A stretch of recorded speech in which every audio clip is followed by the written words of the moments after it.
নমস্কার, আমি দীপ্তোষ রায়। আপনারা দেখছেন রেড নিউজ।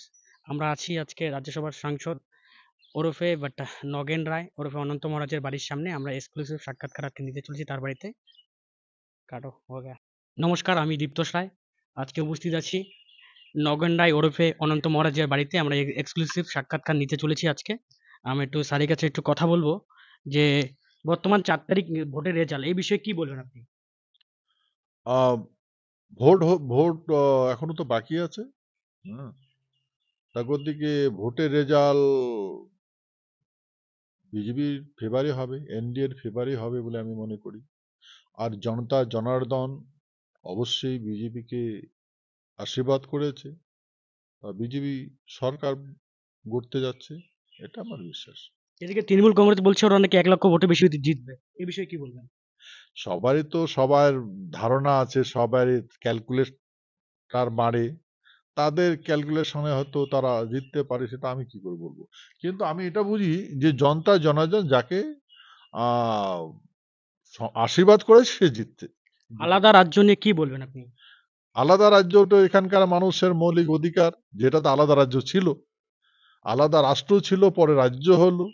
সেই রাজ্যটা কোথায় গেল, সেই প্রশ্নটাই এখানকার লোক করছে। আর এরা গভর্নমেন্টের কাছে ডিমান্ড করেছে যে রাজ্যটাকে পুনর্স্থাপন করার জন্য। সে আন্দোলন এরা করছে, আর এরা তো করতেই থাকবে। আর আন্দোলন করলেই তো পাবে। হুম। তৃণমূল কংগ্রেস থেকে প্রস্তাব আসলে কি করবেন আপনি? কি প্রস্তাব আসে, কিসের প্রস্তাব আসবে? কিন্তু আমি তো বিজেপির সংসদ। তা প্রস্তাব যদি কিছু আছে, সেটা তো আমি বলতে পারবো না। যদি প্রস্তাব দেয়, কি প্রস্তাব দেয় আমি তো বুঝি না। হ্যাঁ, সেই বিষয়ে আমি এমনি কিছু বলতে পারবো আপনাদের কর্মী সমর্থকদের প্রতি কি বলবেন? কর্মী সমাপ্ত মানে? আপনার যে কর্মী আছে, অনুগামী আছে, আপনার আহ, যে লোক, আহ, এদের কি বলবেন? বার্তা কি দিবেন এদের? না না, এরা তো বর্তমান রাজনীতি সম্বন্ধে খুব সচেতন। বর্তমান এই আমাদের যে রাজ্য আছে, প্রস্তাবিত রাজ্যের লোক সবাই কিন্তু সচেতন আছে, সবাই জানে, সব বুঝে। তার প্রতি যেহেতু ওরা বুঝে, এবং জানে, সেহেতু তারা তার কর্মে রত আছে। আর তারা তো রাজ্য যে কোনো মূল্যে হয়তো তারা গঠন করার জন্য চেষ্টা করবেই। দেখো দিকে আমি তো সমর্থন করি যে রাজ্য বিজেপি জেতার বিষয়ে কতটা আশাবাদী আপনি? আশা, আমি বললাম তো, মনে আমার বিশ্বাস যে বিজেপি সরকারে আসছে। দিকে দিকে ইভিএম চেঞ্জ হচ্ছে, একটা বিজেপি তরফ থেকে অভিযোগ করা হচ্ছে। এই বিষয়ে আপনি কি বলবেন? না, এভিএম সম্বন্ধে আমি কিচ্ছু বলতে পারবো না, কারণ ভারতবর্ষের আহ, যতগুলা উচ্চ পর্যায়ের লোক আছে তারাই এটা জানে। এ বিষয়ে আমি কি বলবো। কেন্দ্রে বিজেপি কটা আসন পেতে পারে আপনার মতামত?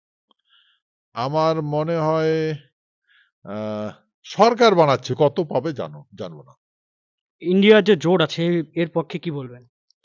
ইন্ডিয়া জোট, এখন যুদ্ধ তো এখন যা দেখছি, সিচুয়েশন যা দেখছি, হাড্ডাহাড্ডি লড়াই।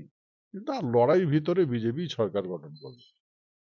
নমস্কার, আমি দীপ্তোষ। আপনারা দেখলেন এক্সক্লুসিভ সাক্ষাৎকার আজকে। তো বিস্তারিত আলোচনা আপনারা ভিডিওতে দেখে নেবেন। এটা দাও। अब तक के लिए बस इतना ही। फिर होगी आपसे मुलाकात कुछ ऐसी ही खास खबरों के साथ। तब तक के लिए नमस्कार और देखते रहिए रीड न्यूज।